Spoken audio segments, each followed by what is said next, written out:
Welcome back to our channel. ಇವತ್ತು ನಮ್ಮ terrace ಎಲ್ಲ ಕ್ಲೀನ್ ಆಗ್ತಾ ಇದೆ. ಒಂದು ಸ್ವಲ್ಪ ಲೀಕೇಜ್ ಎಲ್ಲ ಆಗ್ತಾ ಉಂಟು. ಅದಕ್ಕೋಸ್ಕರ ನಾವು ಯಾವ ರೀತಿ ಟೆರೆಸ್ ಎಲ್ಲ ಕ್ಲೀನ್ ಮಾಡಿ ಆಮೇಲೆ ಏನೇನೋ ಮಾಡ್ತಾರಂತ ಹೇಳ್ತಾ ಇದ್ದಾರೆ. ಸೊ ಯಾವ ರೀತಿ ಇರುತ್ತೆ ಅದರ ಪ್ರೊಸೀಜರ್ ಎಲ್ಲ, ಯಾವ ರೀತಿ ನೀವು ಪ್ಯಾಚ್ ವರ್ಕ್ ಎಲ್ಲ ಮಾಡ್ಬೋದು ಅಂತ ಈ ವಿಡಿಯೋದಲ್ಲಿ ನಿಮಗೆ ಸಿಗುತ್ತೆ. ಸೊ ಬನ್ನಿ ಯಾವ ರೀತಿ ಕ್ಲೀನ್ ಎಲ್ಲ ಮಾಡ್ತಾ ಇದ್ದಾರೆ ಅಂತ ನೋಡಿ. ಮನೆ ಟ್ಯಾರಿಸ್ ಅಂದಮೇಲೆ ಸೊ ನೋಡ್ಬೋದು ನೀವು ನಮ್ಮ ಮನೆಯ ಟ್ಯಾರಿಸ್ ಹೇಗಿದೆ ಅಂತ. ಸೊ ತುಂಬ ಅಂದರೆ ತುಂಬ ಈ ಸರಿ ನೋಡಿ ಇಲ್ಲಿ ಟರ್ಪಲ್ ಎಲ್ಲ ಹಾಕಿತ್ತು. ಸ್ವಲ್ಪ ಮನೆಯೆಲ್ಲ ಇಲ್ಲಿ ನೀರೆಲ್ಲ ಒಳಗಡೆ ಬರ್ತಾ ಇತ್ತು. ಸೊ ಇವತ್ತು ಮಿಷಿನ್ ಎಲ್ಲ ತಂದೆ ಕ್ಲೀನಿಂಗ್ ನೋಡಿ ಅಂತ ಪೇಂಟಿಂಗ್ ಮಾಡುವ ಅಂತ. ಅದು ವೈಟ್ ಪೇಂಟ್ ಬರುತ್ತಲ್ವ. ಸೊ ಇಲ್ಲೆಲ್ಲ ಇವಾಗ ಕ್ಲೀನಿಂಗ್ ಆಗ್ತಾ ಇದೆ, ಪ್ರೊಸೆಸಿಂಗ್ ಅಲ್ಲಿ ಇತ್ತು. ಸೊ ಆಫ್ಟರ್ ಕ್ಲೀನಿಂಗ್ ಹಿಂಗೆ ಕಾಣುತ್ತೆ ಎಲ್ಲ ಸ್ಟೆಪ್ ಬೈ ಸ್ಟೆಪ್ ನಾನು ಹೇಳ್ತೇನೆ. ಸೊ ಇದು ಇವಾಗ ಬಾಡಿಗೆಗೆ ತಂದಿದ್ದು ಮಿಷಿನು, ಬಾಡಿಗೆಗೆ ತಂದಿದ್ದೇನೆ. ಸೊ ಇದಲ್ಲೇ ನಾವು ಮದ್ದೆಲ್ಲ ಬಿಡ್ತೇವಲ್ವಾ, ಅದರದ್ದು ಸೇಮ್ ಮಿಷಿನು. ನೋಡಿ ನಾಯ್ಸ್ ಎಲ್ಲ ತುಂಬ ಕಮ್ಮಿ, ನೋಡಿ ಪ್ರೆಷರ್ ಎಲ್ಲ ತುಂಬ ನೋಡ್ಬೋದು ನೀವು. ನೋಡಬೇಕು ನೀವು ಯಾವ ತುಂಬ ಅಂದರೆ ತುಂಬ ಕ್ಲೀನಾಗಿ ಹೋಗುತ್ತೆ ಆಯಿತಾ. ಸೊ ನೋಡಿ ಇಲ್ಲಿ ನಾನು ವೈಟ್ ಸಿಮೆಂಟ್ ಒಂದ್ಸರಿ ಹಾಕಿದ್ದೆ. ಇದೆಲ್ಲ ಹೋಗಬೇಕು ಈ ಪೇಂಟಿಂಗ್ ಎಲ್ಲ ಮಾಡುವಾಗ. ಎಡ್ಜಿಂಗ್ ನೋಡಿ ಬ್ಲ್ಯಾಕ್ ಎಲ್ಲ ಕಾಣುತ್ತೆ, ಅದೆಲ್ಲ ಕರೆಕ್ಟಾಗಿ ಹೋಗಿ ಯಾವ ರೀತಿ ಅದು ನಿಲ್ಲುತ್ತಾ ಇಲ್ವಾ ಅಂತ ಒಂದು ಡೌಟ್ ಇತ್ತು. ಅದಕ್ಕೆ ಇದು ನಾನು ವೈಟ್ ಸಿಮೆಂಟ್ ಒಂದು ಹಾಕಿ ನೋಡುವ ಅಂತ ಹೇಳ್ಬಿಟ್ಟು ಒಂದು ಟ್ರೈ ಮಾಡಿ. ಏನಾಯಿತು ಅಂದರೆ ಸ್ವಲ್ಪ ಟೈಮಲ್ಲಿ ಬಿಸಿಲಿಗೆ ಒಣಗಿ ಅಂದರೆ ಅಲ್ಲಲ್ಲಿ ಹೇಳೋದು ಸ್ಟಾರ್ಟ್ ಆಯಿತು. ತುಂಬ ಒಂದು ಅರ್ಧದಲ್ಲಿ ಚೆನ್ನಾಗಿದೆ ಪ್ರೆಷರು. ನೋಡಿ ಇವಾಗ ನಾನು ಲಾಸ್ಟ್ ಟೈಮು ಇದು ಬಾಷ್ ಇದು ಬರುತ್ತಲ್ವ ಅದನ್ನೆಲ್ಲ ಬಂದ್ ಮಾಡಿದ್ದೆ. ನೋಡಿ ತುಂಬ ಬಿಸಿಲು ತುಂಬ ಚೆನ್ನಾಗಿ ಸ್ವಲ್ಪ ಬಗ್ಬೇಕು, ಕರೆಕ್ಟ್ ಕ್ಲಿಯರ್ ಬೇಕಾದರೆ ನೋಡಿ.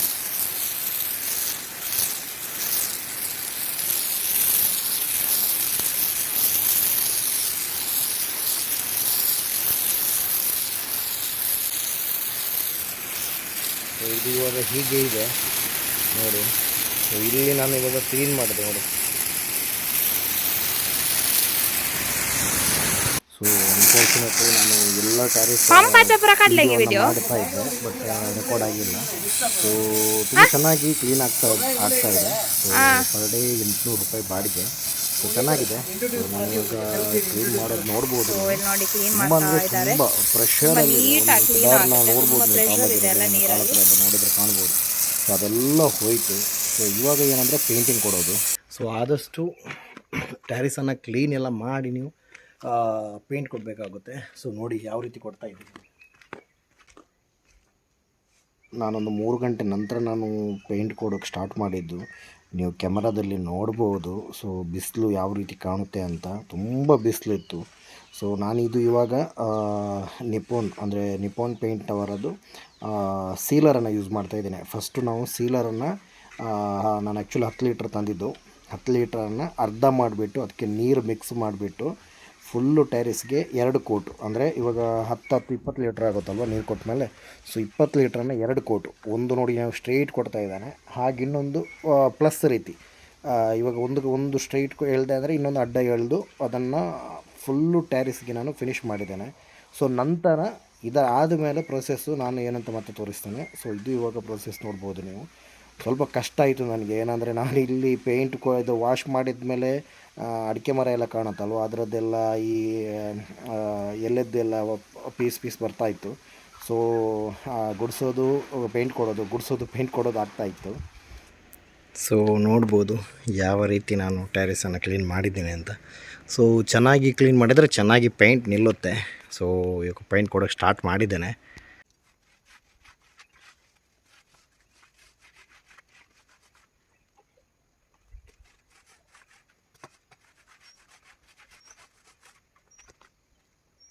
ಸೊ ನೋಡ್ಬೋದು ಯಾವ ರೀತಿ ಫಿನಿಶಿಂಗ್ ಬಂತು ಅಂತ. ಸೊ ಇನ್ನು ಆ್ಯಕ್ಚುಲಿ ಇದು ನಾನು ಸಿಲಿಕಾನ್ ಕೋಟಿಂಗ್ ಕೊಟ್ಟಿದ್ದು. ಇವಾಗ ಸಿಲಿಕಾನ್ ಕೋಟಿಂಗನ್ನು ಸೊ ಇವಾಗ ಕೊಟ್ಟಿದ್ದೇನೆ. ಸೊ ಇದು ಡ್ರೈ ಆದಮೇಲೆ ನಾಳೆಯಿಂದ ಇವಾಗ ಆ ವಾಟರ್ ಪ್ರೂಫ್ ಪೇಂಟನ್ನು ಕೊಡಬೇಕು. ಸೊ ಆ್ಯಕ್ಚುಲಿ ನಾವೇ ಕೊಟ್ಟರೆ ಬೆಸ್ಟ್. ಯಾಕಂದರೆ ನಾನು ಯಾಕೆ ಕೊಡ್ತಾ ಇದ್ದೇನೆ ಅಂದರೆ ಕೆಲಸದವ್ರ ಹತ್ರ ಕೊಡಿಸೋದು, ಆ ಪೇಂಟರ್ ಎಲ್ಲ ಕೊಡ್ತಾರೆ, ಕರೆಕ್ಟ್ ಆಗಲ್ಲ. ಆ್ಯಕ್ಚುಲಿ ನಮ್ಮ ಟ್ಯಾರಿಸನ್ನ ಒಂದು ನಾವು ಅವಾಗ ಫಾರಿನಲ್ಲಿ ಎಲ್ಲ ಇದ್ವಿ. ಸೊ ನೋಡಿ, ಈ ಟ್ಯಾರಿಸ್ನ ಮೇಲೆ ನೋಡ್ಬೋದು ನೋಡಿ. ಸೊ 1 ಇಂಚಿನಷ್ಟು ಈ ಗಾರೆ ಎಳೆದಿದ್ದಾರೆ. ಸೊ ಗೊತ್ತಿಲ್ಲ ಯಾವ ಮೇಸ್ತ್ರಿ ಎಳೆದಿದ್ದು ಅಂತ. ನನ್ನ ಅಮ್ಮನಿಗೆ ಅಷ್ಟು ಗೊತ್ತಿರಲಿಲ್ಲ ಆವಾಗ. ಸೊ ನಮಗೂ ಗೊತ್ತಿರಲಿಲ್ಲ ಇದು. ಟ್ಯಾರಿಸ್ನ ಮೇಲೆ ಗಾರೆ ಎಳಿಲೇಬಾರ್ದು, ಆದರೆ ಕಾಂಕ್ರೀಟ್ ಹಾಕಬೇಕು, ಗಾರೆ ಅಂತೂ ಇಳಿಲೇಬಾರ್ದು. ಯಾಕಂದರೆ ಗಾರೆ ಎಳೆದು ಕೂಡಲೇ ಏನಾಗುತ್ತೆ ಅಂದರೆ, ಸೊ ನೋಡಿ ನೀವು ಇಲ್ಲಿ ನೋಡ್ಬೋದು. ಸೊ ನೋಡಿ ಈ ಕ್ರ್ಯಾಕ್ಸ್ ಎಲ್ಲ ಬಂದರೆ, ಸೊ ನೋಡಿ ತುಂಬ ಕ್ರ್ಯಾಕ್ಸ್ ಬಂದಿದೆ. ಸೊ ಇಲ್ಲಿ ನೋಡಿ ಇಲ್ಲಿ. ಸೊ ಇವಾಗ ಇದರಲ್ಲೆಲ್ಲ ಕವರ್ ಆಗಿದೆ ಅದು ಆಲ್ಮೋಸ್ಟು. ಸೊ ಈ ಕ್ರ್ಯಾಕ್ ಎಲ್ಲ ಬಂದಾಗ ಏನಾಗುತ್ತೆ ಅಂದರೆ ಡ್ಯಾಮೇಜ್ ಆಗಿಬಿಟ್ಟು ಒಳಗಡೆ ನೀರೋಗುತ್ತೆ. ಸೊ ಇವಾಗ ನಾನು ಡ್ಯಾಮ್ ಪ್ರೂಫ್ ಅಂತ ಬರುತ್ತೆ ನಮ್ಮ ನಿಪಾನ್ ಪೇಂಟ್ ಅವ್ರದ್ದೇ. So Nippon paint dam proof ಅಂತ ಬರುತ್ತೆ. ಸೊ ಅದನ್ನು ಕೊಡ್ತಾ ಇದ್ದಾನೆ. ಸೊ ಅದು ನಾನು ಕಮ್ಮಿ ಅಂದರೆ 5 ಕೋಟ್ ಕೊಟ್ಟಿದ್ದೇನೆ. ಅಂದರೆ ಫಸ್ಟು ಏನು ಮಾಡಬೇಕು ಅಂದರೆ 10 ಲೀಟ್ರ್ ಇದು ಬರುತ್ತಲ್ವ, ಅದು ಡ್ರಮ್ ಬರುತ್ತೆ, ಅಂದರೆ ಬಾಲ್ದಿ ಬರುತ್ತಲ್ವ, ಆ ಬಾಲ್ದಿಯನ್ನು ಅರ್ಧ ಮಾಡಿಬಿಟ್ಟು ಸೇಮ್ ನಾವು ಯಾವ ರೀತಿ ಸೀಲರ್ ಕೊಟ್ವಿ ನೋಡಿ ಅದೇ ರೀತಿ 10 ಲೀಟ್ರನ್ನು 20 ಲೀಟ್ರ್ ಮಾಡಿಬಿಟ್ಟು ಕೊಡೋದು, ಒಂದು ಲೈಟ್ ಕೊಡಬೇಕು. ಸೊ 2 ಬಾಲ್ದಿ ನಾನು ಆ ರೀತಿ ಮಾಡಿಬಿಟ್ಟು, ಅಂದರೆ 20-40 ಲೀಟ್ರನ್ನ ಟ್ಯಾರಿಸ್ ಕೊಟ್ಬಿಟ್ಟು ಮತ್ತೆ ಏನು ಮಾಡಬೇಕು ಅಂದರೆ ಮತ್ತೆ 2 ಕೋಟು ಫುಲ್ ಬಾಲ್ದಿ ಯಾವ ರೀತಿ ಬರುತ್ತೆ ನೋಡಿ ಅದು ಪೇಂಟು ಡ್ಯಾಮ್ ಪ್ರೂಫ್, ಅದನ್ನೇ ನಾನು ದಪ್ಪ ರೀತಿಯಲ್ಲಿ ಕೊಡಬೇಕು ಅಂತ ಪ್ಲ್ಯಾನ್ ಹಾಕ್ಕೊಂಡಿದ್ದೇನೆ. ಸೊ ಫೈನಲ್ ಲುಕ್ಕು ಯಾವ ರೀತಿ ಬರುತ್ತೆ ಅಂತ ನಾನು ನಿಮ್ಗೆ ತೋರಿಸ್ತೇನೆ. ಸೊ ನೀವು ನೋಡ್ಬೋದು, ಆಲ್ಮೋಸ್ಟು ಫೈನಲ್ ಆಯಿತು ನನ್ನದು ಪೇಂಟು. ಸೊ ಚೆನ್ನಾಗಿ ಬಂದಿದೆ. ಅಂದರೆ ಒಂದು ರೀತಿಯಲ್ಲಿ ಇದು ತುಂಬ ಕೋಲ್ಡ್ ಆಗುತ್ತೆ ಮನೆ ಒಳಗಡೆ. ಸೊ ಇದೊಂದು ನನಗೆ ಅನುಭವ ಆಯಿತು. ಅಂದರೆ ತುಂಬ ಕೋಲ್ಡ್ ಆಗುತ್ತೆ. ಇನ್ನೊಂದು ಏನು ಅಂದರೆ ನಾನು ಬರಿಗಾಲಲ್ಲಿ ಬಂದಿದ್ದೇನೆ. ಇವಾಗ ನಮ್ಮ ನೋಡ್ಬೋದು ನೀವು, ಬರಿಗಾಲಲ್ಲಿದ್ದೇನೆ. ಸೊ ನಮ್ಮ ಇಂಟರ್ಲಾಕ್ ಹೊರಗಡೆ ತುಂಬ ಬಿಸಿಲಿದೆ, ಇಲ್ಲಿ ತುಂಬ ಕೋಲ್ಡ್ ಇದೆ. ಸೊ ಯೂಸ್ ಮಾಡಿ ನೀವು ಯಾವ್ಯಾವ ಪೇಂಟ್ ಅಂತ ತೋರಿಸ್ತೇನೆ. ಸೊ ಇದು ನೋಡ್ಬೋದು ನೀವು, ಸಿಲಿಕಾನ್ ಸೀಲರ್ ಅಂತ ಹೇಳ್ತೇವೆ. ಹಾಗೆ ಇದು ಡ್ಯಾಮ್ ಪ್ರೂಫ್. ಸೊ ನಿಪಾನ್ ಪೇಂಟಿದ್ದೇ ನಾನು ಯೂಸ್ ಮಾಡಿದ್ದೇನೆ. ಏನಾದರೂ ಮನೆಗೆ ಟ್ಯಾರಿಸ್ಗೆ ಏನಾದರೂ ಪೇಂಟ್ ಕೊಡಬೇಕು ಅಂತ ಇದ್ದರೆ ನೀವು ದಯವಿಟ್ಟು ಕೊಡಿ. ಯಾಕಂದರೆ ಟ್ಯಾರಿಸ್ ಮನೆ ಅಂತ ಕೂಡಲೇ ಎಲ್ರಿಗೂ ಇದು ಇವಾಗ ಇದ್ದೇ ಪ್ರಾಬ್ಲಮ್ಮು, ಏನಾದರೂ ಲೀಕೇಜ್ ಅಥವಾ ಏನಾದರೂ ಇದ್ದೇ ಇರುತ್ತೆ. ಸೊ ಆಲ್ಟರ್ನೇಟಾಗಿ ತುಂಬ ಇದೆ. ಅಂದರೆ ಶೀಟ್ ಎಲ್ಲ ಹಾಕ್ತಾರೆ, ಸೊ ಬೇರೆ ರೀತಿಯಲ್ಲಿ ಇದು ಮಾಡ್ತಾರೆ. ಬಟ್ ಇದೊಂದು ತುಂಬ ಚೆನ್ನಾಗಿರೋ ಒಂದು ಮೆಥಡ್ ಅಂತಲೇ ಹೇಳ್ಬೋದು. ಸೊ ಇದು 5 ಇಯರ್ಸ್ ವ್ಯಾರಂಟಿ ಅಂತ ಹೇಳ್ತಾರೆ. 5 ಇಯರ್ಸ್ ಇಲ್ದಿದ್ರು ನಮಗೆ ಅಂದರೆ ನಿಮಗೆ ತುಂಬ ಇವಾಗ ಶೀಟ್ ಮನೆಯಲ್ಲಿ ನಾನು ನೋಡಿದ್ದೇನೆ. ಇವಾಗ ಮೇಲೆ ಶೀಟ್ಸ್ ಎಲ್ಲ ಹಾಕ್ತಾರಲ್ವ, ಆ ಮನೆಯಲ್ಲಿ ಕೂಡ ನೋಡಿದ್ದೇನೆ. ತುಂಬ ಬಿಸಿಲಿರುತ್ತೆ, ಅಂದರೆ ಒಂಥರ ಬೆಚ್ಚ ಇರುತ್ತೆ. ಬಟ್ ಇಲ್ಲಿ ತುಂಬ ಕೋಲ್ಡ್ ಇರುತ್ತೆ. ಸೊ ಟ್ರೈ ಮಾಡಿ ಅಂತ ಹೇಳ್ತಾ ನೆಕ್ಸ್ಟ್ ವಿಡಿಯೋ ಜೊತೆ ಮತ್ತೆ ಸಿಗೋಣ. ಟೇಕ್ ಕೇರ್, ಬಾಯ್.